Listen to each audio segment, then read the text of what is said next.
Well, good evening, Little Masters, and welcome to episode 109 of the Prancing Pony Podcast, where tonight, well, we're going to put on our tinfoil hats and unmask ourselves a conspiracy. And we hear that someone saw Mary Brandybuck on the grassy knoll. Dum, dum, dum. Folks, we'll make our way over to the common room in a moment, but first, I'm Sean Marchese, the real-life Lord of the Mark, and I'm here with a man of the West who's just finished planting a high hay in his backyard, Alan Sisto. Is high hay an invasive species? It's not a native species. You're going to have to get HOA approval for that. You know, and I keep my door locked at night, too. Got a problem with that? All right, folks. In this episode, we're going to take a ferry ride. We'll look at a black bundle and take a bath with hobbits.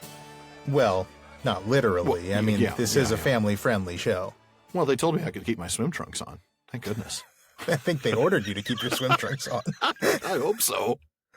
Well, folks, before this gets scarier than a black rider following you, we're going to move on. And it's awfully close, yeah. It is really close. We're going to move on to another philology fair. Yay! Huzzah. Still like that music. I still do. It just puts a little spring in my step every time I hear it. There you go. Make it your ringtone. I should do that. Yeah, It's not yet, but it should be. There you go. Well, folks, today I'd like to talk about the etymology of a place name that we've heard mentioned before now, but we haven't really gotten an up-close look at until this chapter. Yeah. I'm speaking of the name of the river the hobbits cross on the ferry at the beginning of this chapter, of course, the famous river Brandywine. Mm-hmm. Tolkien hints in the prologue that Brandywine is actually the hobbits' name for a river called Brandywine in Sindarin. Now, the Sindarin name means long, gold-brown river, and that comes from the Sindarin elements Baran, meaning golden brown, Mm-hmm. and Duin, meaning large river, as you'll see in Anduin and all sorts of other river names across Middle-earth. Right. Well, if you read the prologue closely, or if you just say the names out loud, it's pretty clear that Brandywine isn't exactly a translation of Baranduin, it's just a corruption of it or a mispronunciation of it. Yeah. Tolkien actually refers in the prologue to the crossing of the Brandywine as the hobbits turned the name. He says they turned the name into that, not they translated the name into that. Right. So this means that rather than translating the Elvish name into the words that it meant, the hobbits just took the name and turned it into a name in their own Westron language that it sounded like. Right. But of course, Tolkien being Tolkien, he couldn't leave it at that. Of course not. No. That wouldn't be fun. Not at all. But in Appendix F to The Lord of the Rings, he gives us the hobbits' names for the river in the actual Westron language, the language that he translated into English. Mm-hmm. And here's what he says. Actually, the older hobbit name was Brandanin, border water, which would have been more closely rendered by Marchborn, but by a jest that had become habitual, referring again to its color.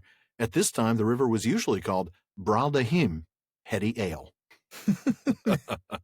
I love that. And now we can start to understand a little bit Tolkien's choice to translate or render the Westron name as Brandywine. It was a matter of both the sound of the word and a play on this hobbit pun calling the brown river by the name of a brown alcoholic beverage. Uh-huh. Now, even though we might be more used to calling the beverage in question simply brandy, not Brandywine, Tolkien knew, of course, because he seems to have known everything about language. Yeah. He knew that the name Brandy was originally a fine girl. What a good wife she would be. No. Well done, sir. Well done. Thank you. I'm going to have that song in my head all night now. Yes, you will. No, it was an abbreviation. The Brandy was originally an abbreviation of the previous name of the spirit in English, which was Brandywine. Right. And that was a derivation from the Dutch word, I hope I get this right, brandewijn, burnt or distilled wine. Right. And not surprisingly, according to the nomenclature, Dutch translations of the book did use Brandywine for the name of the river. And why not? They already had the perfect name for it that met all the criteria of Tolkien's complicated wordplay. Wasn't easy, but I guess that's what happens when you're the people who invented the word in the first place. Well, yeah. You get the perfect translation. Yep. So on that note, why don't we go ahead and start our discussion? I think that's a great idea. We'll go ahead and pick up near the very beginning. I'm going to go ahead and get that first reading done, and we'll start talking about their little journey, their very short journey to the Brandywine itself. They turned down the ferry lane, which was straight and well kept, and edged with large whitewashed stones. In 100 yards or so, it brought them to the riverbank, where there was a broad wooden landing stage. A large, flat ferry boat was moored beside it. The white bollards near the water's edge glimmered in the light of 2 lamps on high posts. Behind them, the mists in the flat fields were now above the hedges, but the water before them was dark, with only a few curling wisps like steam among the reeds by the bank. There seemed to be less fog on the further side.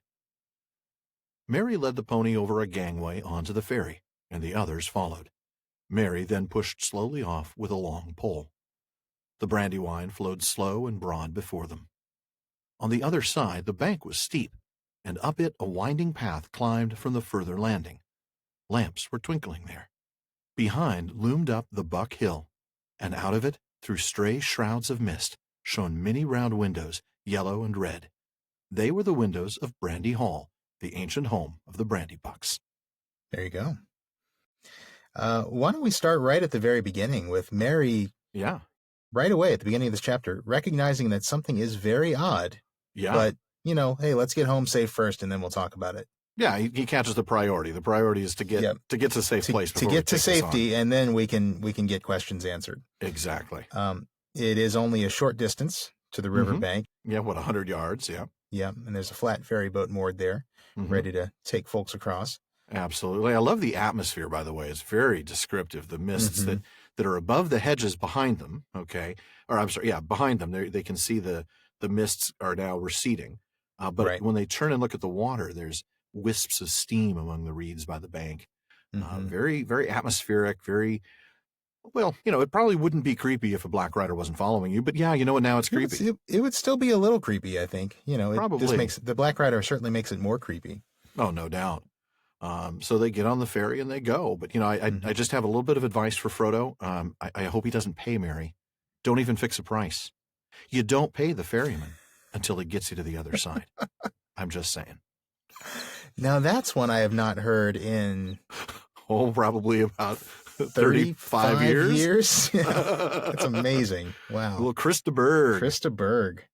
So I know we're not going to read the actual description of Brandy Hall. I kind of wish we could, but again, we're already selecting a lot lot of passages. There's so much good stuff in this chapter. There really is. We are reading a lot of it. We kind of have to leave a few things. we have to skip a paragraph here now and then. Yeah. But we do get the foundation of Buckland. They're the oldest family in the Marish. Yeah, absolutely. That's when they cross the border. Yep, cross the border in, I think, I looked this up. This was actually Third Age 2340. Oh, wow. So 740 of the Shire. Ago. Yeah, 740 of the Shire reckoning. So this is a good 700 years ago. My goodness. No wonder they're so well established. And they were the Old Buck family then. I mean, how old are they now? That's true. If they were the old bucks then, my goodness. They shouldn't be the Brandy Bucks. They should be the really old bucks. Yeah, right. They should be the ancient bucks. The ancient bucks. Before we get any further down that, I've got a little bit of word nerdery for you. Gorhindad, old bucks, the head of the old buck clan. Gorhindad is the modern Welsh of great-grandfather, according to the nomenclature. Oh, wow. And and Tolkien said, listen, that name needs to be left unchanged by translators. And in that entry, he tells us there's a reason why he gave the Bucklanders names from Welsh and points us to Appendix F. That's right. Yeah, that's right. Yeah, because there's where we learned that, and I'll quote from the appendix here, the names of the Bucklanders were different from those of the rest of the Shire. The folk of the Marish and their offshoot across the Brandywine were in many ways peculiar, as has been told. Yeah. It was from the former language of the Southern Stoors, no doubt, that they inherited many of their very odd names. These I have usually left unaltered, for if queer now, they were queer in their own day. They had a style that we should perhaps feel vaguely to be Celtic. Very interesting. Very interesting. I like the idea that it's almost a small independent country. Kind of made me think this is like the Andorra of the Shire, or the Liechtenstein of Arnor. A small the San Marino of Middle Earth. A small autonomous or semi-autonomous. Yeah, exactly. A little enclave, Yeah. Though I suppose it really isn't that. Well, I guess virtually really a small independent country. Virtually, Virtually, yeah. And we see that, the master of Brandy Hall is, we'll see that in the passage I'm about to read. But, he's sort of seen around these parts as the head, as a political leader. The authority, the legitimate area authority, yeah. Yeah. Very interesting. Well, before we go to that passage that you just mentioned, there's one thing I wanted to touch on, which was Brandy Hall itself. They described this... I kept 3 large front doors, many side doors, and about 100 windows. Now, I kind of thought that through. Okay, my living room might have 4 windows, but my bathroom doesn't have any, and my office might have 1.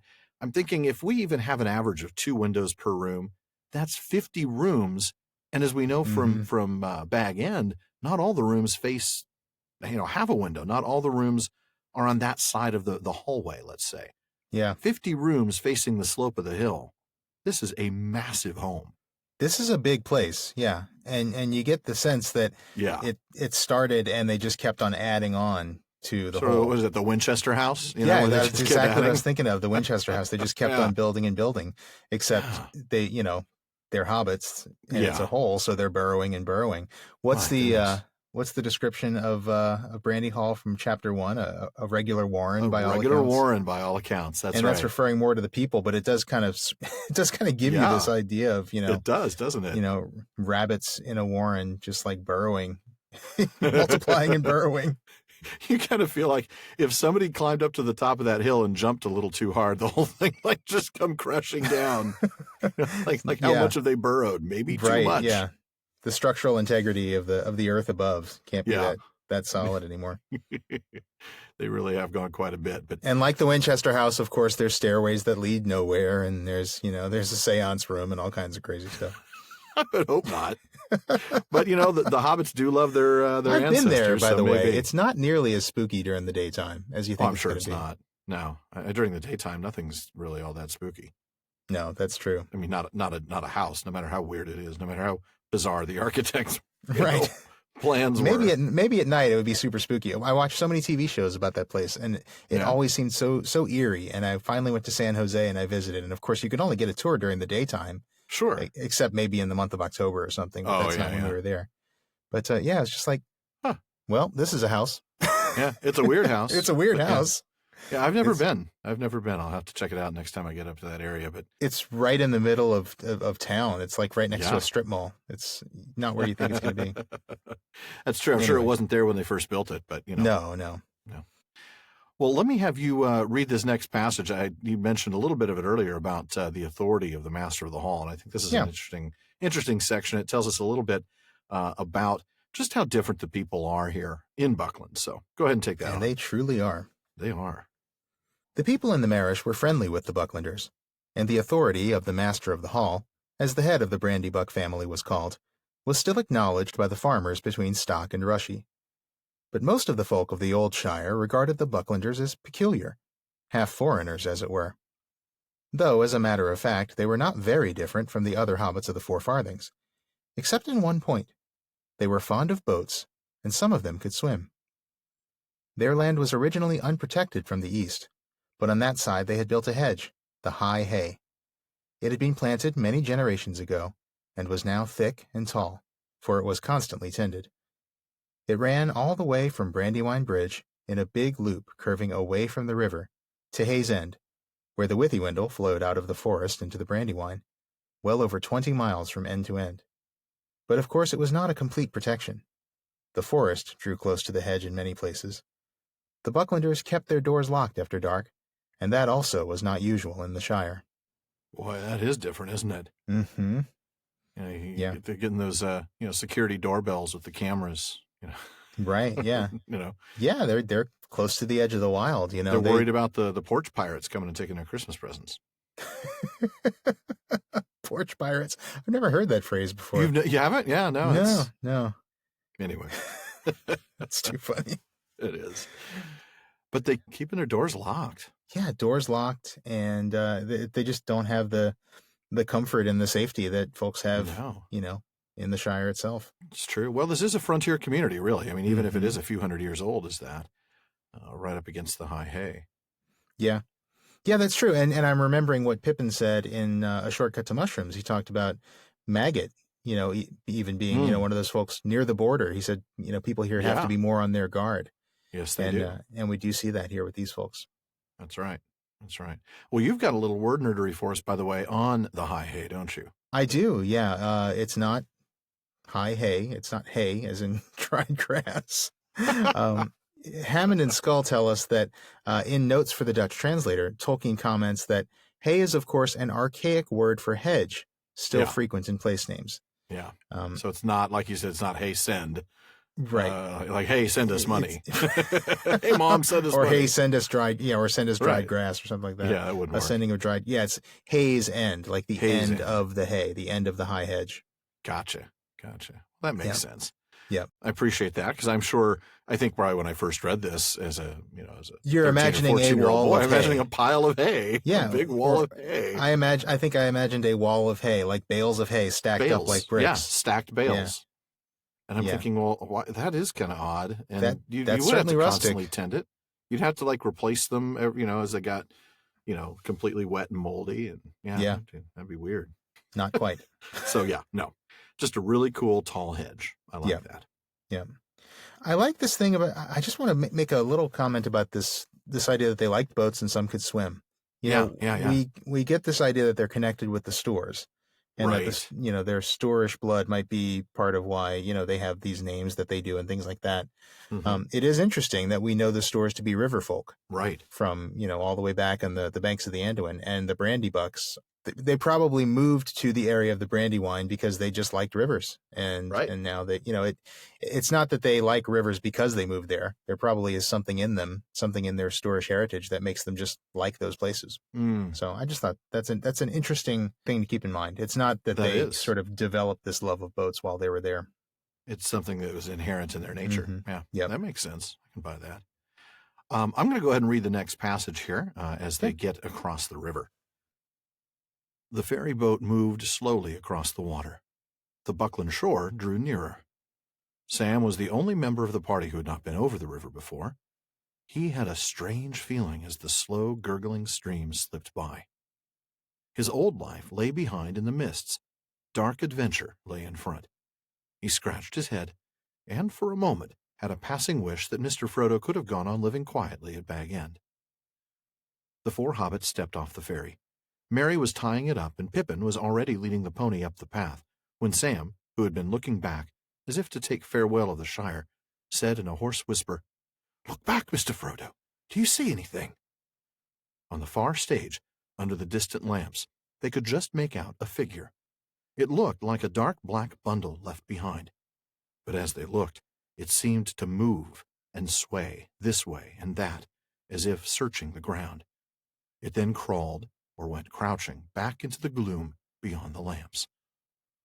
"What in the Shire is that?" exclaimed Merry. "Something that is following us," said Frodo. "But don't ask any more now. Let's get away at once." Good advice.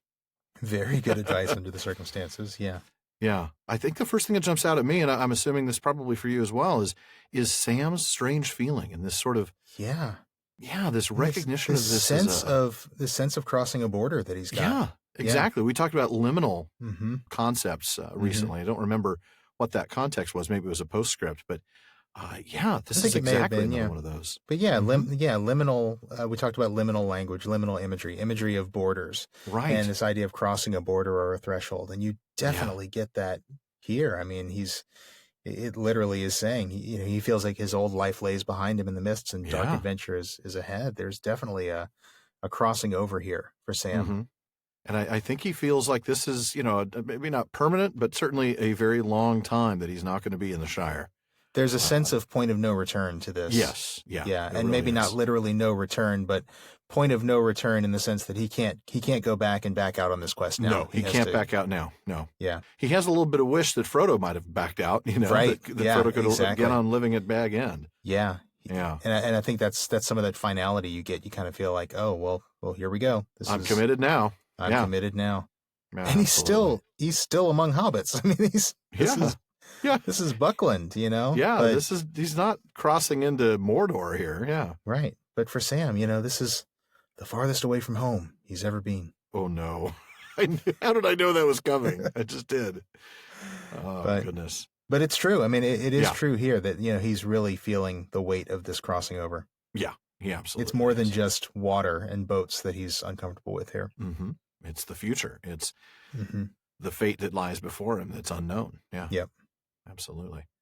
And then, of course, he spots the Nazgul behind him. Whoa, what a moment that is. Creepy language moving and swaying this way and that. Oh, crawled and crouching in the gloom. The only thing we don't get is an explicit statement of the sniffing, but it's got to be doing it. I'm sure that's probably what it's doing when it's on the ground.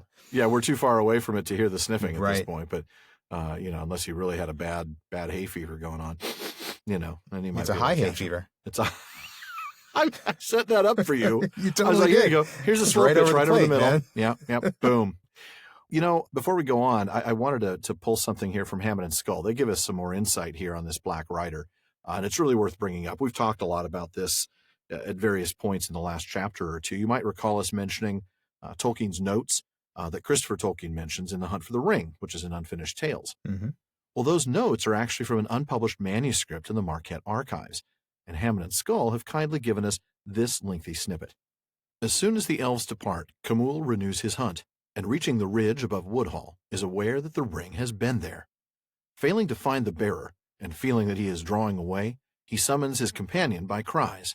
He is aware of the general direction that the ring has taken, but not knowing of Frodo's rest in the wood, and believing him to have made straight eastwards, he and his companion ride over the fields. They visit Maggot, while Frodo is still under the trees. Camul then makes a mistake, probably because he imagines the ring-bearer as some mighty man, strong and swift. He does not look near the farm, but sends his companion down Causeway towards Overbourne, while he goes north along it towards the bridge. They tryst to return and meet one another at night, but do so just too late. Frodo crosses by ferry just before Camul arrives. His companion joins him soon after. Camul is now well aware that the ring has crossed the river, but the river is a barrier to his sense of its movement.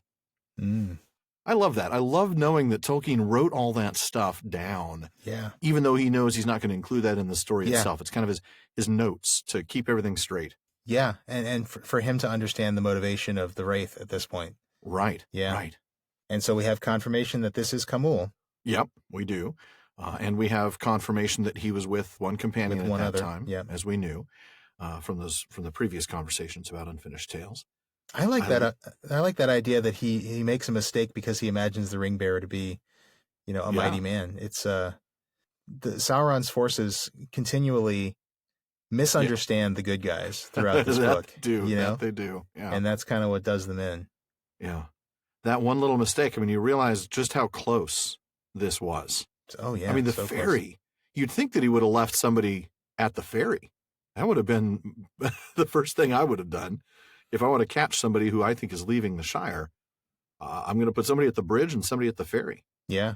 But, that's just me. Maybe they just hadn't done enough recon. Maybe they didn't know. Yeah, that's true. Maybe they didn't know the ferry was there, or who knows. Yeah, yeah. Have we talked about why water is a barrier to the Ringwraiths? I'm not sure how much we have talked about it in the main episodes. I think we talked about that in one of the postscripts, but I don't recall. I do remember mentioning that Camul was most sensitive, other than the Witch King himself, to the presence of the ring, but that he was also the most sensitive to sunlight, which was why he struggled in the daytime trying to follow Frodo. But yeah, the water thing is big. We should probably talk more. But let's plan on talking more about that when we get to Rivendell. When we get just before Rivendell, to the end of book 1, when Flight to the Ford. Yeah. We'll definitely have to look into it by then, and I think we're going to have to dig pretty deep to find answers to that. But it's all in Hunt for the Ring. But is it there? You're right. I think it is. Okay. They talk about the fear of water and yeah. Okay. And the problems they have getting over the Grey Flood and things like that. Yeah. Right. That's right. Well, folks, don't worry. We will be talking about that soon. Yeah. So. Yeah. Spoilers. Spoilers. They're going to make it to Rivendell, folks, and the Ringwraiths are going to get. Well, you've seen it. Yeah, you have. Or read it. Maybe both. Hopefully both. Yeah. Mm-hmm. Or at least hopefully read minimum. Right. But before we move on, I want to notate something. We're not really reading this part about the geography, so to speak, of this area. But there's a line here about Mary saying they can go 10 miles north, the horses, to Brandywine Bridge, or they could theoretically swim, though that's pretty unlikely. You found something interesting about that, didn't you, regarding that 10 miles, huh? Yeah, in Return of the Shadow, which is volume 6 of History of Middle-earth, Christopher Tolkien points out a change that's quite interesting, actually. Mm-hmm. In editions released before 2004, Mary actually says it's 20 miles to the bridge. Yeah. And that's because the length of the High Hay, which is the north-south span of Buckland, was originally, and I'm quoting here, something over 40 miles from end to end. When Tolkien changed that to 20 miles from end to end, which is what it ended up in the finished text, he missed this statement from Mary. He missed correcting this. And Christopher actually says in Return of the Shadow, he says, "It is in fact an error which my father never observed. When the length of Buckland from north to south was reduced, Mary's estimate of the distance of the bridge from the ferry should have been changed commensurately." Yes, it should. Well, leave it to Christopher to find those. He's spectacular at catching those, tiny little things that make a difference. But it's interesting that didn't get caught until so late.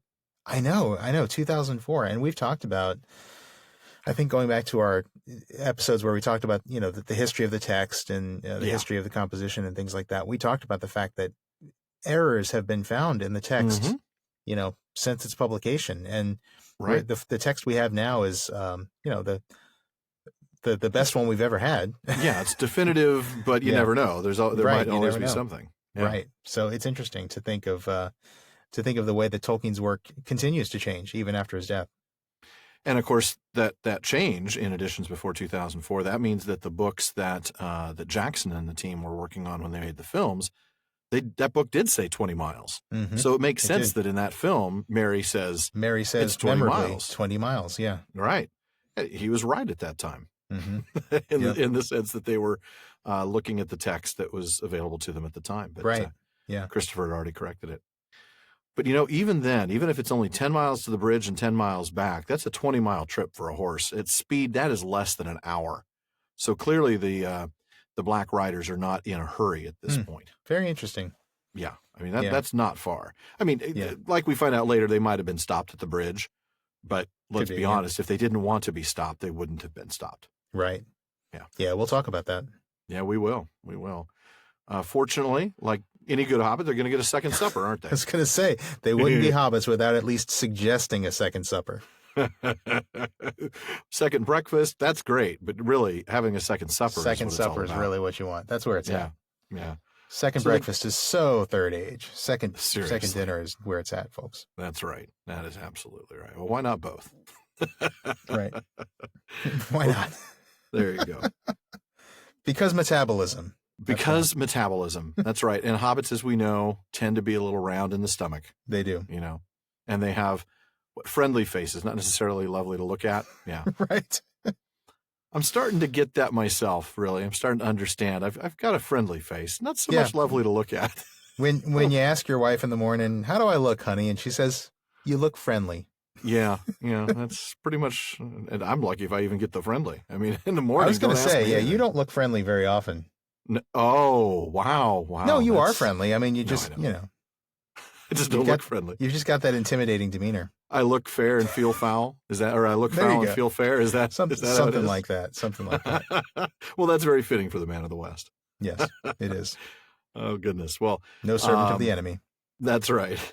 Well, we're going to get to Crickhollow, which, by the way, would be a fascinating listing on, on Redfin. I'd love to see that. It's like remote country house surrounded by a lovely hedge, 2 miles off the lane. And sure enough, that's about what it is, right? It's as much like a hole as it can. It really is. A large round door. Yeah. I love this. I mean, we're not going to read that description of how they get there, but the main road of Buckland, it runs to the east of Brandy Hall, and that's why they pass it on their left. But they go up north for just a half mile. It's not far at all. But then they follow a lane for at least 2 more miles. So it's pretty isolated. Up and down into the country. Yeah. I mean, it says Frodo had chosen it because it was in an out-of-the-way corner. Yeah, this is like where celebrities would go and hang out. But I mean, it makes sense. He wants a place where people aren't going to notice him being gone for a while. Yeah. That's right. You don't want it to be like my house where there's, people right next door on top of you. No. Says the guy who doesn't live in Southern California where people really do live on top of each other. I don't know, man. I I know you probably don't have a Texas-sized lot like most of us would imagine, but I do not. I do not have like a ranch or anything like that. You don't have any cattle? Is that what you're telling me? I thought everybody in Texas had to have cattle. No cattle, no goats, no chickens, none of that stuff. I can stand in my side yard touching my house and with my other arm touch the house next to me. Okay, well, it's not quite that bad for me, but it's close. That's California for you, though. But anyway, we digress, but we always do. It's a great little house. I love the architecture, right? I mean, the idea that it's long and low, Mm-hmm. and there's no second story. So it kind of sounds at first like it's a ranch house. But then they say it's got a roof of turf. So maybe it's not. Maybe not quite. I mean, that's what I'm picturing, right? You know, it's this sure, idea of a long and low, wide house. Yes, no second on a story. big plot of land. Yeah, that's a rambler or a ranch house. You know, I mean, if you look up your architecture, but roof of turf takes it right out of that category. It does. Yeah, I grew up in a ranch house. It did not have a roof of turf. It probably didn't have round windows or a large round door for that. No, it didn't. But I do like. But nowadays they do have those houses that people actually build, in the real world to look like hobbit holes. It's probably something like one of those. I just imagine that the hinging on the door would be really difficult to. I mean, physics-wise, that would be a problem. I guess you've got to get it. You got to get one hinge right in the middle, right? We never really see that. Yeah, or you'd have to have a maybe not really truly circular. You'd have to have some sort of, like a square off one of the edges. Maybe it's a round doorway, but the door itself is actually. I don't know. That would be hard to do. Any architects listening, folks, how would you do a? Or you could put a pin down the middle and have it rotate like a swinging door, like like the secret passageway. And... yeah, exactly. or like those doors in the office buildings, with the spinning. What do you call that when the people walk like the in? Revolving door. A revolving door. That's what I'm thinking. But just I'm imagining the secret doorway behind the bookcase and or like behind the fireplace in Indiana Jones and the Last Crusade or something. I've always thought that, the door, the brass doorknob is right in the exact middle of the door. And that's cute and it looks great. It's not dumbest very ergonomic. thing. Yeah. No, I mean, you're going to be having to put a lot more leverage on that than if you just put it to the left. Yeah. I mean, you're going to have to really pull on that doorknob because you're not getting the leverage that you should get. But hey, that's just me, The physics of Hobbit doors, folks. Any architects listening, if you can help us figure out how it makes sense. That, man. How would you do it if you were an architect? Or builders, yeah. I mean, how do you build the hinges on a round door? Yeah. That's going to be an interesting thing. And put a doorknob right in the middle and have you actually be able to get enough leverage to open it. Right. Maybe the door's not on a hinge. Maybe you just pop the whole thing out like a cookie jar lid. and then you put it back. You just put it back when you help me put the door back? It got a couple of big handles on the back, and you just pull it back into place, like a top of a barrel. Just shove it back in. Yeah. Yeah. Why not? Okay. Well, maybe not. I'm going to go ahead and have you pick up before we get even further down this road of digression, which of course is always interesting. Probably for the best, though, that we get back on track. Yeah. As they walked up the green path from the gate, no light was visible. The windows were dark and shuttered. Frodo knocked on the door, and Fatty Bolger opened it. A friendly light streamed out. They slipped in quickly and shut themselves in the light inside. They were in a wide hall, with doors on either side. In front of them, a passage ran back down the middle of the house. "Well, what do you think of it?" asked Mary, coming up the passage. "We have done our best in a short time to make it look like home. After all, Fatty and I only got here with the last cartload yesterday." Frodo looked round. It did look like home. Many of his own favorite things, or Bilbo's things, they reminded him sharply of him in their new setting, were arranged as nearly as possible as they had been at Bag End. It was a pleasant, comfortable, welcoming place, and he found himself wishing that he was really coming here to settle down in quiet retirement. It seemed unfair to have put his friends to all this trouble, and he wondered again how he was going to break the news to them that he must leave them so soon, indeed at once. Yet that would have to be done that very night, before they all went to bed. "It's delightful," he said with an effort. "I hardly feel that I've moved at all." I like that. He said with an effort. It's clear that's not quite his thinking. Right now he is thinking that he's hardly moved at all, but his heart is heavy, with this idea that he's going to have to tell them all, and just in the next hour or two, not much time. Yeah, I mean, it looks enough like home that he could feel that he hasn't moved at all, and he's being honest about that part of it. But his heart is just, as you say, so heavy with the knowledge that he's going to be leaving immediately, and leaving his friends, at least so he thinks, and having put them to all this trouble. I love that. Yeah, I love that kind of bit of inner monologue in Frodo. He's thinking about his friends. He's thinking about the effect this has on his friends. You get you sense a little bit of guilt here that he's been lying to his friends, and they've done all this work for him. And And a then lot he's of just turning around and selflessness. leaving. He's really Yeah. he's concerned about them. He's not concerned Yeah. about himself right now. I mean, yeah, he admits that it would be nice if I was going to get to settle here, but Sure, yeah. but his main concern is what he's put his friends through and what he's going to have to put them through in telling them that he's about to leave. Yeah. And certainly, we talked about this in our recent Questions After Nightfall. He must be feeling afraid right now, even though Oh, yeah. it's not mentioned here. I think the word is used a couple of pages on. So he's definitely feeling afraid, but you're right. When we get his thoughts, he's really thinking only about his friends. Yeah, and that's and neat. there's a beautiful selflessness to that. I also love the effort because, when you realize that Mary did know, well, they all knew, but I mean, Mary full well knew we're going through all this effort for something that, I mean, maybe he didn't know they were going to leave the next day.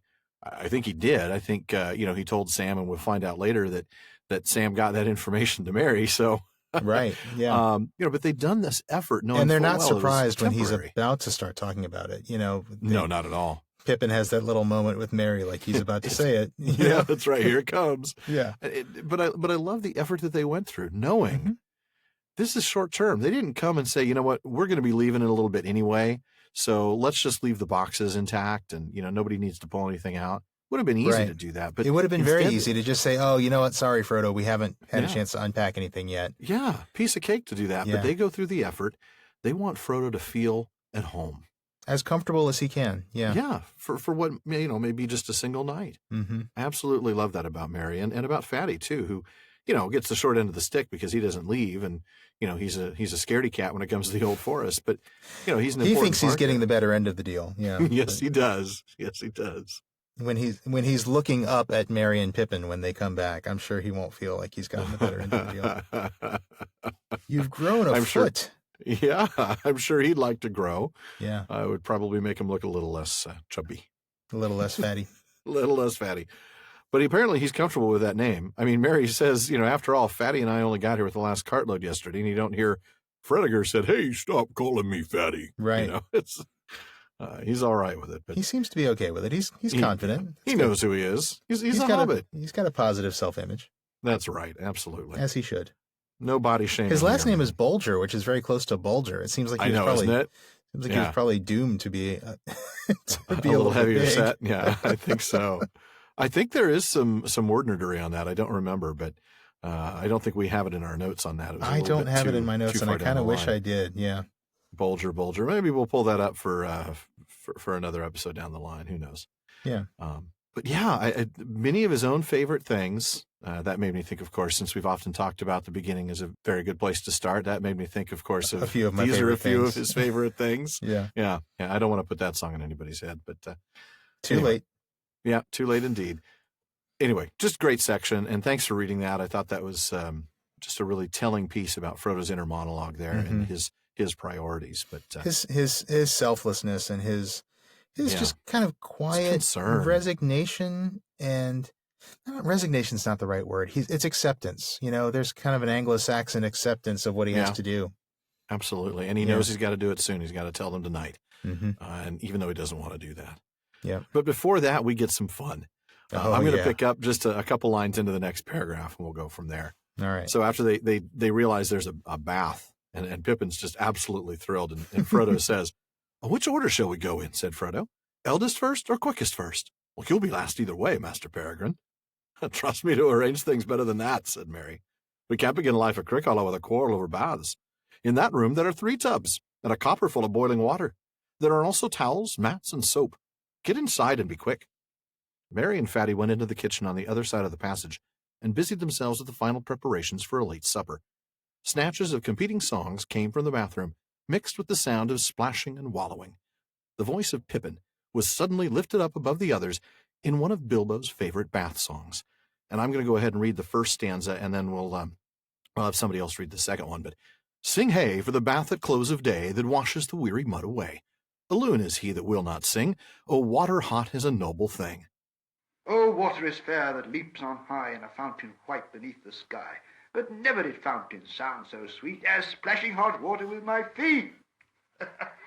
I love that laugh at the end. He's just tickled himself. So great. Brilliant. He's having so much fun with it. Oh, yeah, it really is. I would have had him read the whole thing, but again, we need to really I mean, that's like a whole there. track on that audio collection, isn't it? It is wonderful. So, He reads, he starts out, it's just the voice of Pippin is the line that starts, and it reads all the way through all 4 stanzas. Yeah. Such energy. But he has so much fun with it. He does. And it's so fun to hear. It's a thrill to hear his voice, of course. You get a little bit of his sense of humor, enjoying himself with that one. Yeah. Just a real simple, like you said, he's a hobbit in all but size. And this is the kind of thing that humors him. And I love it. Really neat stuff. It's a great poem. I mean, it is. It really is. Isn't it? Probably don't want to spend too much time on it because it's just a bath song. There's not like a ton of thematic stuff there, but I'm always fond of how much information Tolkien squeezes into his verse, and there's just so much sensory description here. In fact, I think he probably hits on all 5 senses. I mean, you've got sweet as the sound of falling rain, right? That's the stanza, by the way, that the movie then converted into the drinking beer song, right? Yeah. We've got a hint of smell with water hot that smokes and steams. Right. We've got a bit of feel with water hot and water cold. Yeah. We've got a hint of taste down a thirsty throat. Beer. Better is beer if drink we lack. And we've even got the sight in the passage that Professor Tolkien just read. Water is fair that leaps on high.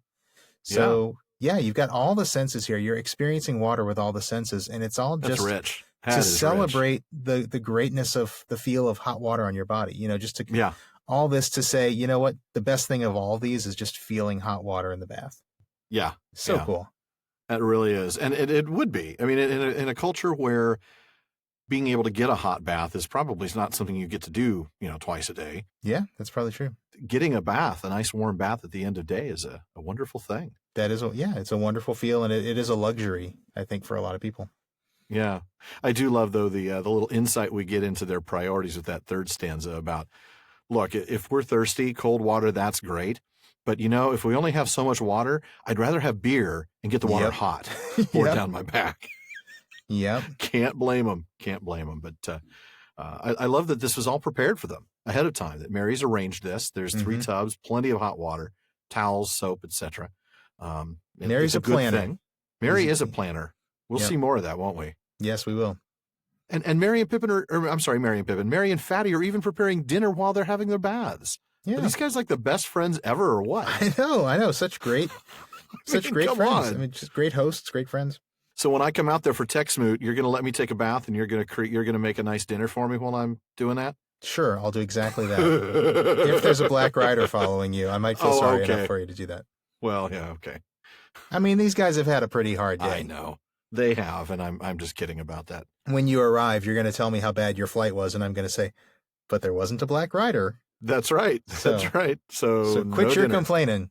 That's right. Up. Quit your whining there, Sisto. That's right. You're lucky I don't serve you mushrooms, is what you're going to tell me. But mushrooms would be delicious. Oh, hush. For me. Oh, man. So Pippin, of course, splashing water. He's the youngster. He's the one out there, he's probably rolling the towel into a whip and snapping his friends' backsides, Yeah. I mean, that's exactly what you see him doing, huh? Totally, just tomfoolery. Yeah. Total Frodo, tomfoolery. There's so much water in the air that I'm coming in the kitchen to finish drying off. That's great. That's brilliant stuff. So much fun. And then we get Mary with this interesting word, and I know you've got some word nerdery on locks for us, don't you? Locks, said Mary, looking in. I do. It's such a cool word, isn't it? It is, isn't it? Hammond and Scull actually just describe it as an expression of surprise, possibly a deformation of Lord as an exclamation. Okay. Yeah, that makes sense. I ended up looking this up online in some of the online dictionaries available, one of them, OxfordDictionaries.com, the free one on the internet, tells us that it's an exclamation, particularly among Cockneys, that expresses surprise, awe, or consternation. Okay. But I also have access to the Oxford English Dictionary online. The OED, yeah. Yes, which is a great resource for this kind of thing. That actually confirms that the etymology is either a vulgar form of lack, as in alas and alack, or is a deformation of Lord, the exclamation Lord. Mm-hmm. But the Oxford English Dictionary also lists forms like lock-a-mercy and lock-a-daisy, which those definitely seem like more like they're derived from Lord, especially lock-a-mercy. Lock-a-mercy, yeah. Yeah, that sounds like it would be Lord of Mercy, yeah. Mm-hmm. Yeah. Yeah. Like, Lord have mercy. Mm-hmm. So this is another example of one of those words that's probably a corruption or a reduction of, a religious word, a word with, with religious significance, but that has been secularized. But that doesn't have that. Right, exactly. Then that's been all but forgotten. We talked about some of those a few episodes ago. Yeah, Sam had a couple. Lord bless you. Right, Lord bless that's me, right, yeah. And we were trying to figure out, what's the context there? Why do we have a reference to lore? Yeah, to Lord in Third Age Middle Earth. But yeah, this one's a little bit more obscure, but it's still if you know the etymology, you get it there, and it's just interesting. It kind of makes the Hobbits dialogue so much more conversational than what we'll see later on. Yeah, it really does, and I'm a little surprised to hear Mary saying it. That sounds more like something you would hear Sam say, especially knowing that Locks has a kind of a Cockney background. Yeah, good point. Sam does seem to be the kind of the more working class. Working class, yeah. And Mary, I'm not sure yet. I mean, he's a Bucklander, so he's probably got a little bit of that Celtic background. Yeah, you would think. But yeah, anyway, just interesting stuff. Yeah, very. What a scene, though. What a scene. I mean, Frodo's coming out wearing a towel, drying his hair. Man, I can't even get dry in there. The humidity's 120%. And Pippin's throwing water everywhere. Yeah. I got to come in here. And the stone floor was swimming. Yep. Oh, goodness. You ought to mop all that up before you get anything to eat, Peregrine. That's right. Yeah. Do your job, Pippin. I love the way they just dig on each other all the time. It's so great. They do. Such good friends. They're just guys. They're just a bunch of young guys who are friends, and yeah. I mean, Frodo maybe not so young. I mean, I feel some sympathy for him. He's 51 now? Yeah, but that's 30-something in Hobbit years. Well, then I'm younger than I thought. That's good. Why don't you go ahead and take this supper passage? I love this one. This is great stuff. They had supper in the kitchen on a table near the fire. I suppose you three won't want mushrooms again, said Fredegar without much hope. Yes, we shall, cried Pippin. They're mine, said Frodo. Given to me by Mrs. Maggot, a queen among farmers' wives. Take your greedy hands away, and I'll serve them. Hobbits have a passion for mushrooms, surpassing even the greediest likings of big people, a fact which partly explains young Frodo's long expeditions to the renowned fields of the Marish and the wrath of the injured Maggot. On this occasion there was plenty for all, even according to Hobbit standards. There were also many other things to follow, and when they had finished, even Fatty Bolger heaved a sigh of content. They pushed back the table and drew chairs round the fire. We'll clear up later, said Mary. Now, tell me all about it.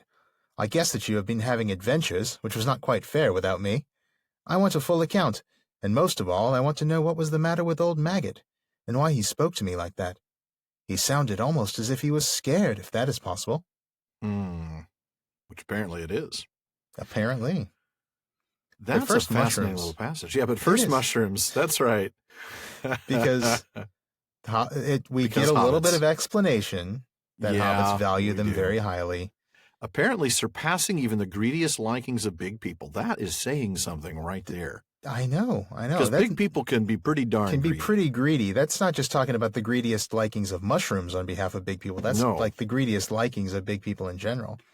Which and covet mushrooms. Yeah, that is definitely their weak point. Their Achilles heel, if you will. We can be quite greedy. Well, I mean, they'll beat a teenage hobbit for stealing them. That's right. Let's not forget that.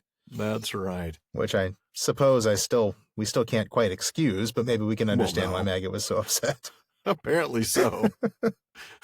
I'm fairly sure I'd be upset if somebody stole my bacon, let's say. Yeah. No, I don't think I'd beat anybody for it. You wouldn't beat anybody for it. But yeah, that is quite a passion. And it really is interesting to see that hobbits, who we always think of as being these wonderful, peaceable, loving, friendly people. Yeah. They are until you put mushrooms in front of them. They're like wild animals. They just turned into savages. Yeah. I can just see them like in a controlled setting, like in some sort of psychology test, and their straight jackets and, white walled rooms and one-way mirrors. And you put a basket of mushrooms out there and they just turn into animals. Crazed animals drooling. And I'm imagining the scene from Peter Jackson's Fellowship where Frodo meets Bilbo in Rivendell, and Bilbo turns really scary for a second. Yeah. I'm imagining that. but over mushrooms. Like and 17 hobbits doing that, like all at once, just turning into just like there can be only one on a basket of mushrooms, like a scene from a zombie apocalypse movie. Yeah, exactly. There's like limbs being thrown out of the pile. There's there's caps flying everywhere. It's almost a little bit like that scene in the movie.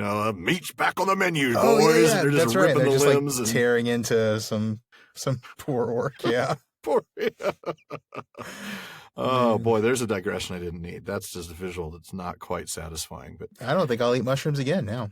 No, probably not. Not with the visual comparison to orc flesh. No, not at all. I'm sure, as much as I don't like mushrooms, I'm sure they taste better than orc flesh. But I'm sure they do. Only Gollum knows for sure. Yeah, I would be more willing to eat them. Let's just put it that way. For sure. Yeah. I do love their priorities. We got some mushrooms and we got some urukai over flesh, here. Which like, what do you want, Mr. Sisto? Well, I don't know. Is the urukai medium rare? How's it cooked? Oh, it's not cooked at all? I'll take the mushrooms. The only thing worse than orc flesh is raw orc flesh. Yeah, exactly. Let's reel it back in. Yeah, I do love the priorities that we see here.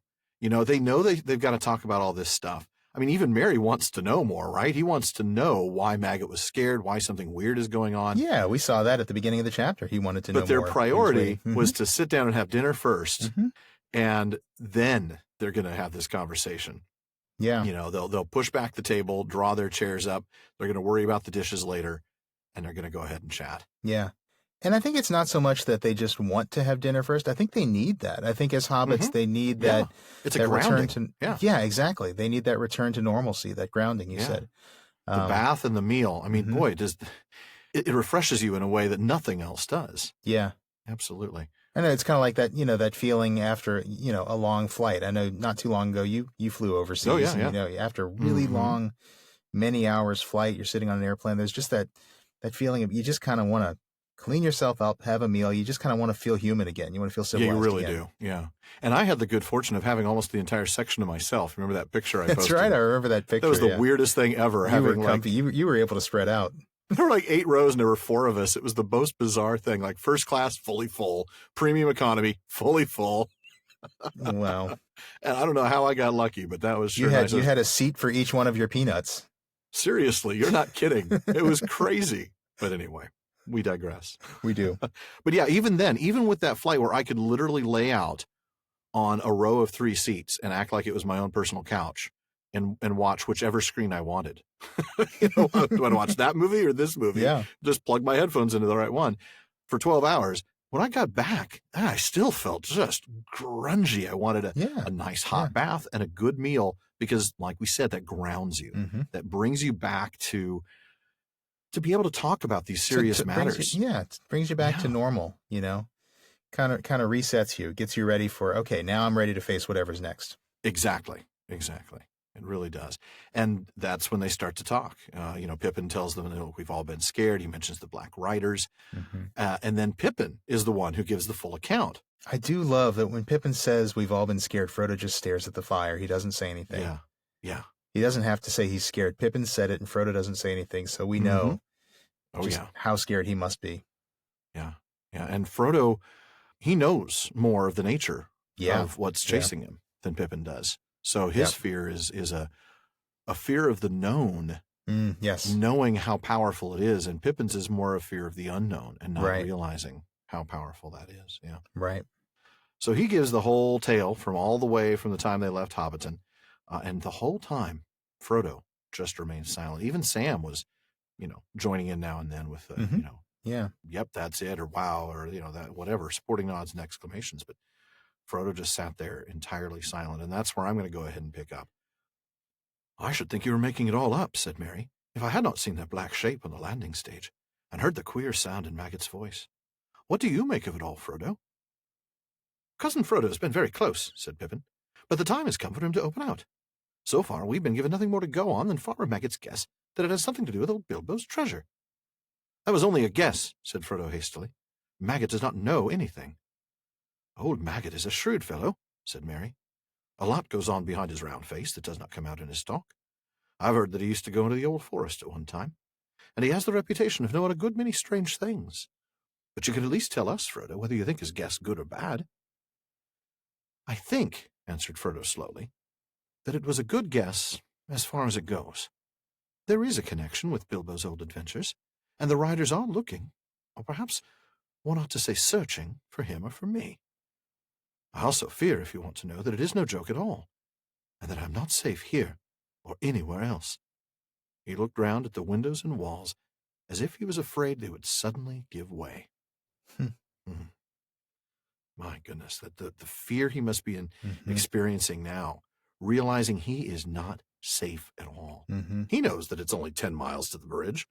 Yeah. By this point, certainly an hour has passed. They've had their bath. They've had their dinner. At any moment, they could hear the Black Riders come charging. Yep. If they just knew where they were. Yeah. If they did. But yeah, Frodo knows just how much danger he's in, and he knows how scared he is, and he just doesn't. I think he's trying to play the strong leader here a bit by not trying to keep it together. Keep it together for the others. The younger ones don't really. They, like you said a moment ago, Pippin's fear is a fear of the unknown. The younger hobbits really don't understand what they're up against. No. Frodo is withholding information because he knows just how terrified they'll be. Yeah.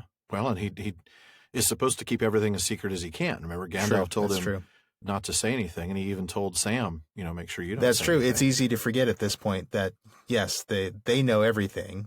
Merry and Pippin know everything, but Frodo doesn't know they know everything. It's easy to forget that, indeed. Yeah. We forgot that in last chapter or the chapter before as they were wandering around. We kept speculating, about Pippin's thinking on this. I'd forgotten, he knows. Yeah, that's true, actually. Yeah. That's right, yeah. Yeah. I mean, he doesn't know all the details, but he certainly knows more than we were remembering he knew.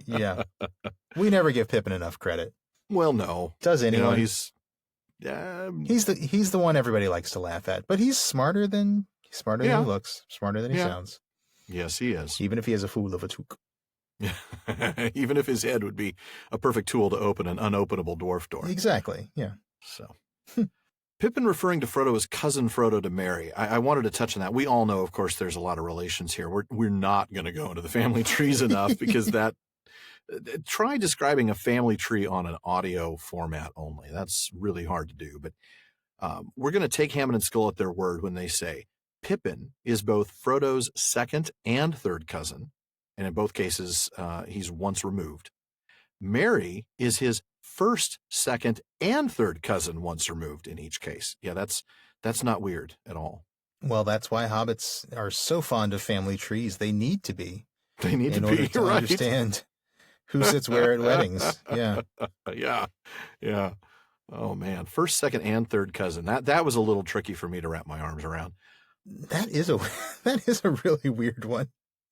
I looked at the trees, but I still don't get it. But I'm not good at those things. I mean, I do have some family who are cousins two ways. Yes. Like just through really, if you go back far enough, you can find distant relations that are cousins two ways. With hobbits, it seems like it's the norm. Yeah, it really does. Surprised they don't all have like hemophilia or something like that. And of course, yes, and the Brandy Bucks and the Tukes and the Baggins, they are all the aristocracy of Houghton. Right. So of course that's exactly right. Of course, they're a little more inbred than the rest. Oh goodness, Frodo's hasty comment about Maggot not knowing anything. Boy, he jumped out there, didn't he? He'd been silent this whole time, right? The whole time Pippin's telling the story, he says nothing. But then when they mention that, testy. A little bit of protesting too much on that one, trying to throw them off the scent. Yeah. Methinks the Hobbit doth protest too much. Yes, indeed, he does. I love Merry's comment about old Maggot. I know we talked about that before. I think back when we talked about Maggot in the previous chapter about a lot going on behind his round face, the reputation of knowing a good many strange things. But it's good to hear that in context and for us to recognize that Merry has some insight here. Yeah, he does. And we talked a little bit in one of our postscripts recently about just some of the might have beens that are in Return to the Shadow on things that were rejected. So they're not not at play here, but some of Tolkien's ideas on just how special Maggot might have been. That he might have been kin to Tom Bombadil. Yeah. Wow. Yeah. That's something. Exactly. Might have been kin, might have been old friends, Yeah. Whatever Tom was, Maggot might have been the same thing. Well, we don't even know what Tom is in the finished conception, but yeah, really fascinating that Maggot could have been somebody really, really special. Yeah. And Frodo obviously acknowledges there's a connection. I love, by the way, first of all, I actually love the way connection is spelled, because that's not the American spelling for connection. Yeah. Connexion. That's fascinating. But really what I wanted to point out was the fact that he corrects himself when he says that the writers are looking for him or for me. And he changes that to, one ought to say, searching. Yeah. He realizes they're not looking in the way you and I would look with the visual sense, but there is a search. Mm-hmm. Yeah, that's a very good catch. Yeah. And he speaks openly about, how afraid he is. Yeah. I fear that this is no joke at all. He's not safe. Yeah. Not anywhere. Yeah. Yeah. And that head on a swivel sort of moment again. He's looking around everywhere, realizing, this could be the end. Every moment could be the end. Yep. But speaking of every moment could be the end, let me have you read the next little bit. All right.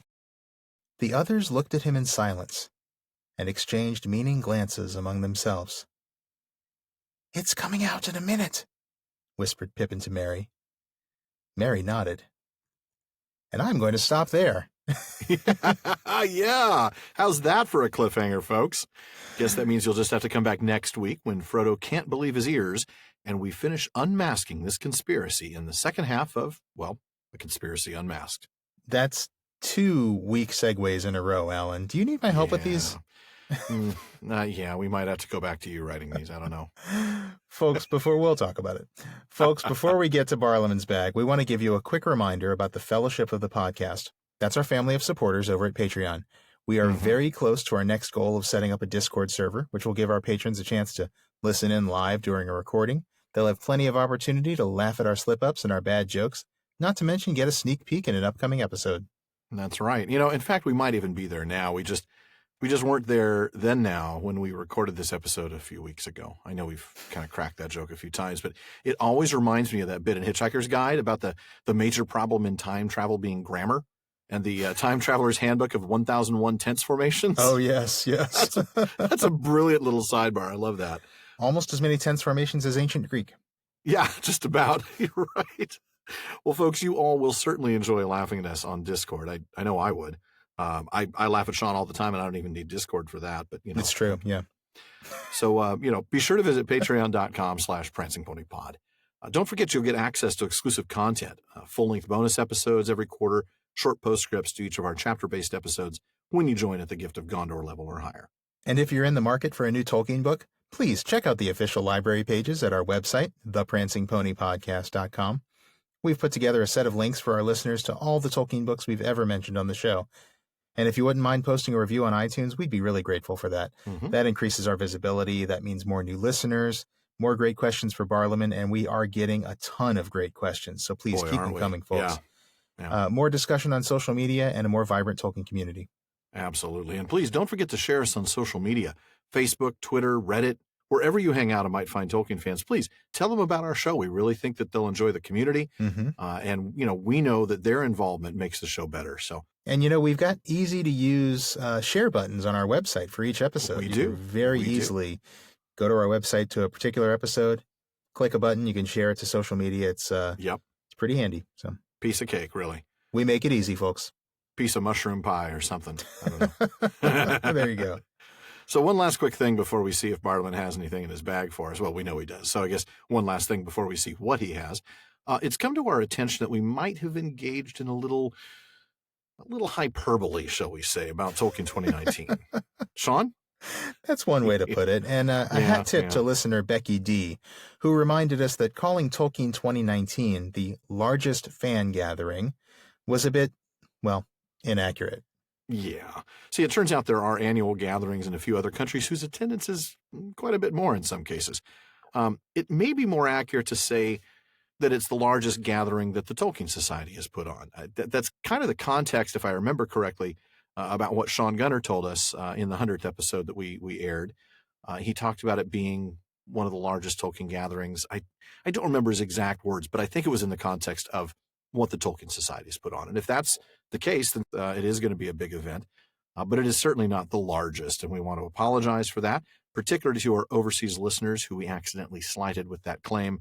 So mea culpa. Absolutely. Yeah. With that, though, it is time to see what old Bartleman has in the mailbag for us. So, Sean?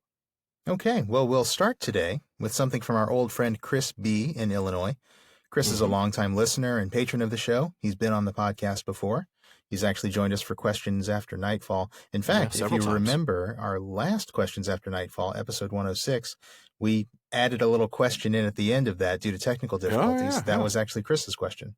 That's right. And of course, his appearance in the North Wing back in episode 104 was a real favorite moment for both of us and for several of you out there based on the feedback we received. Yeah, got a ton of feedback on that. So thank you, folks. Yeah. But Chris wrote in with not so much a question, but an observation about the first few chapters of The Lord of the Rings. It's kind of a long one, but I'm going to ask Alan to read it in its entirety because it's just a wonderful sentiment and it's just really beautifully worded. I think everybody needs to hear this. So, Alan? I agree. So Chris says, I wanted to take a moment to appreciate you putting into words something that I've felt for 40 years without having the words to express it. In episode 103, you commented about the quietness of Tolkien's prose as he described the lovely heartland of the Shire. As we proceed forward through the books, there are many such places of refuge. The open-air hall near Woodhall, the Chetwood, a description of land near the Weather Hills as the sun sets. Holland, Lorien, and Ithilien are the ones that spring to my mind. I had occasion to rewatch the movies with sick children this week, and the absence of these quiet moments came to me as something missing, in a way that has soured me on the otherwise monumental work of film adaptation. Even the eeriness of the way in which the Black Riders are introduced is minimized in a way that detracts from the creeping sense of dread. Tolkien's love of the green world of his imagination shines through, like the light that Sam sees shining through Frodo, and is the secret heartbeat of the entire story. Or, perhaps more aptly, the softly heard music of Eru, coming through into the world for those who have ears to hear. I sorrow for those to whom Tolkien's description of the landscape are something to be slogged through, and hope to bring some focus onto this lovely world that is itself a character that has a part in all the stories, from the Song of the Ainur through the crowning of Elisar and the departure of the ring-bearers. I guess this isn't a question, so much as a reflection on something the two of you inspired me to think about a bit more consciously than I've done for a while. It's also meant as thanks and appreciation to you for all the work you do to build the special community around the Prancing Pony podcast. Wow. Yeah. Well, thank you so much for that, Chris, and you are absolutely welcome. I remember us talking a few episodes ago about the Arcadia. That was Hammond and Scull's word for all that description of nature, that really idyllic natural beauty of Middle Earth, and the way that sort of gives us a before picture. Something to kind of remind us what the hobbits are fighting for here. That's right. The Shire as Arcadia, as this idyllic nature. Yeah. That was a wonderful passage. Yeah, absolutely. But I think Chris has really put the significance of that into words much better than we ever did. I think really well said. And I told Chris that his emails to us always give us food for thought and nourishment for the spirit as well. I don't think I could offer a better comment on it than that here. So thank you, Chris. Yeah, I know I couldn't. And I think our listeners will truly enjoy his reflection on this. So Chris, thank you once again. Yes, indeed. Well, now I'd like to move on to a question that has been asked by several listeners in different ways, all following our episodes on Three is Company. Okay. The question in all of its various forms is about the Ringwraiths and about their primary weapon. Which First is of all, fear. That's right. And surprise. And surprise. And an almost fanatical devotion to Sauron. Exactly. Nobody expected that Spanish Inquisition bit. No, they didn't. So first of all, Jason H. asked, why was the Gaffer not crippled with fear when being questioned by the Black Rider? I recall in Unfinished Tales that even when the Wraiths are riding uncloaked, and therefore invisible, an uncontrollable and inexplicable fear and dread struck everyone they passed. The text says they were a terror to all living things they passed near, and also that rumor of darkness and a dread of men knew not what went before them. Some of the spookiest moments of the books for me are, for example, in Return of the King, when, before we even see the Nazgul, we know they are present because the men of Minas Tirith are stricken by an inexplicable fear. So I always wondered, Jason says, how, when the hobbits hear the Black Rider questioning the Gaffer, that he just answers their questions. He is described as shrill and put out, but to me it seems like he handled the encounter like a champ. Can the Nazgul control the level of dread and menace that they exude? And in this corner, weighing in at 127 pounds, the Gaffer. The Gaffer. Anyway, listener Jeff LaSala made a similar comment as an observation on Facebook. It wasn't focusing so much on the fear that the Nazgul could generate, but on the fact that the Gaffer was able to maintain his composure and his hobbitish civility while talking to the Wraith. He says, I love the dichotomy of the Gaffer's words, his civility set against the nature of the Nazgul. The hobbits are so innocent, and their politeness is present even when they're wary or weirded out by strange big folk. Here he is casually referring to one of the worst villains of the Third Age as a mere customer. Farmer Maggot uses the same word later. It's very charming. It is, yeah. It's a good observation. Absolutely. And finally, Arthur H. wrote to us saying, Nazgul are bad dudes. Even 2,000 years ago. Only Arthur. Only Arthur. Yeah. Even 2,000 years ago, when their master was barely marsh gas, they were bad donkey enough to take over Minas Ithil. Oh, man. And an old hobbit seems to intimidate one? Like Maggot faced down a Nazgul? Any self-respecting Nazgul would have ripped the impertinent Furfoot's head off. Thank you, Arthur. It's always so wonderful. Continuing on. But they keep backing off. There's something about the Shire that doesn't exist in Bree or other places. Arthur says it's not the presence of civilization. Bree is civilized. And it's not that their master is weak, because Sauron was even weaker before. I don't know what it is, the nature of hobbits, the proximity of Bombadil, but this may be worth considering, Arthur says. Yeah. So, wow, great questions, folks. Some really interesting thoughts on what's going on here. Certainly. Alan, why don't you go ahead and start us off? Sure, I will. We've talked previously about the fact that fear is the primary weapon of the Nazgul, right ahead of surprise and a few other things. Sorry, I'm going to have such a hard time not going back to that well, but we'll try not to. But no, fear really is their primary weapon. Yeah. And in Tolkien's comments to the this is his comments about the Zimmerman film treatment in 1958. So it's letter 210. He says of the Nazgul, their peril is almost entirely due to the unreasoning fear which they inspire, like ghosts. They have no great physical power against the fearless, but what they have, and the fear that they inspire, is enormously increased in darkness. Just like the Winchester House. Well done, sir. Well Sorry, done. I was like, no, I know we're talking about darkness later on in this episode. Where is it? And there it is. And there it is. Congratulations, sir. Thank you. And we do know, you're right about all that, and we do know that when the Nazgul first rode out from Minas Morgul, they were in full terror mode. I mean, that's right. Remember, the first thing they did when they rode out was to attack and capture Osgiliath. And in a few chapters, when we get to the Council of Elrond, we'll see Boromir describe that battle. He's going to say, a power was there that we have not felt before. Some said that it could be seen, like a great black horseman, a dark shadow under the moon. Wherever he came, a madness filled our foes, but fear fell on our boldest, so that horse and man gave way and fled.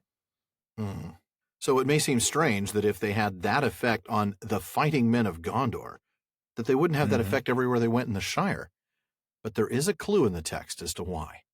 Jason quoted some passages from The Hunt for the Ring and Unfinished Tales when he mentioned the Ringwraiths being a terror to all living things and the dread of men knew not what that went before them. But in the paragraph just before that, there's a blink-and-you-miss-it sentence that says, Therefore, when Osgiliath was taken and the bridge broken, Sauron stayed the assault, and the Nazgul were ordered to begin the search for the ring. But Sauron did not underesteem the powers and vigilance of the wise, and the Nazgul were commanded to act as secretly as they could. Now, that's Exhibit A. Exhibit B comes a little later on in the section in the other versions of the story. There's a version B which actually gives a little more of the Witch King's motivation by saying that the Shire was too large for a violent onslaught, such as he had made on the Stewars. He must use as much stealth and as little terror as he could, and yet also guard the eastern borders. Therefore, he sent some of the riders into the Shire with orders to disperse while traversing it. And of these, Camul was to find Hobbiton, where Baggins lived, according to Saruman's papers. So the answer to Jason's question of can the Nazgul control the level of dread and menace that they exude, the answer is yes, they can. Yeah. And in this particular case, they had the levels turned all the way down because they were commanded to. Their goal was to find Baggins, not to terrorize the inhabitants of the Shire. That's right. I mean, these may go to 11, but they were only set to 1. You know? This one goes to 11. That's right. But we're going to set it at 1. Or if I could butcher another pop culture reference, these fear phasers weren't even set to stun. Oh, well done. Well done. Yeah, there you go. There you go. They weren't even got more. They weren't even set to intimidate. No, or, they really cow weren't. Or menace. Intimidate, cow, or menace. None of the above. So, right. So that's clear enough. Now I do. They were set to wink, wink, nudge, nudge. Is what they were set to. Apparently. There you go. Very nice. Always comes back to Monty Python. It does always, man. It does. I know. It's just such a deep well. It really Although is. some have argued not deep enough, and we need to find another one. Yeah, some have argued that 109 episodes in, we probably should stop tapping that well. Oh, goodness. Yeah, we're going to have to go catch up on some other classic comedy show. I think we just need to apologize to those folks and move on. Probably so. I mean, really, let's be honest. Yeah. But so that's clear enough. I do still like some of the speculations that we get from Jeff and Arthur, you know, the idea that maybe there's something, well, especially as Arthur says, that the idea that maybe there's something special about hobbits or the Shire that protects them somewhat. Yeah, Jeff talked about the Gaffer and Maggot being charmingly dismissive of the Nazgul, and then Arthur actually speculated if there's something there that's protecting them. Is it something in Hobbit nature, or is it something about Bombadil's proximity? That's interesting. I have to admit, I'm not sure I can attribute any of this to Hobbit nature. I mean, aside from their own sheltered naivete. I mean, don't get me wrong. That is a good thing in this case, but it's not really something you can take credit for. Not the way I see it, but I may be wrong. What about Tom? I don't know. I'm not really inclined to give much credit to Tom Bombadil here. I kind of feel like from what we see later when we meet him, his influence seems so concentrated on his own lands. Yeah. And I just don't really see his influence stretching beyond that. I do think maybe Hobbit nature could have something to do with it, although maybe not so much something to take credit for as just something that's sort of intrinsic to them that works in their favor here. You know, the prologue says that hobbits are difficult to daunt, and it says that they're doughty at bay. So we know that they're not easily intimidated.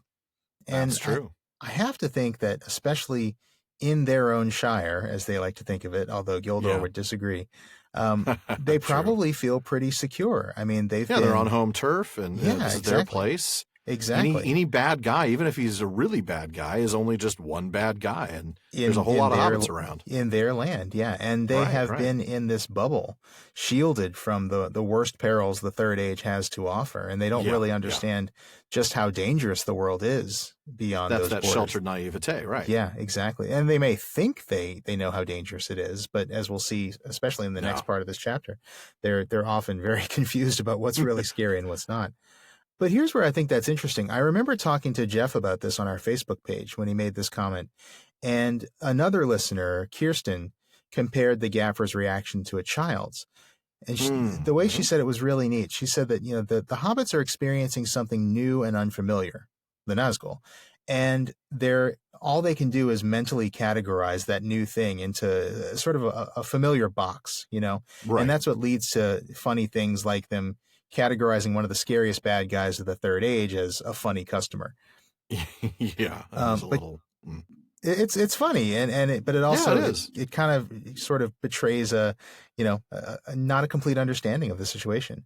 But Kirsten also said that both hobbits and children are shielded through their naivete from the scariness of the outside world.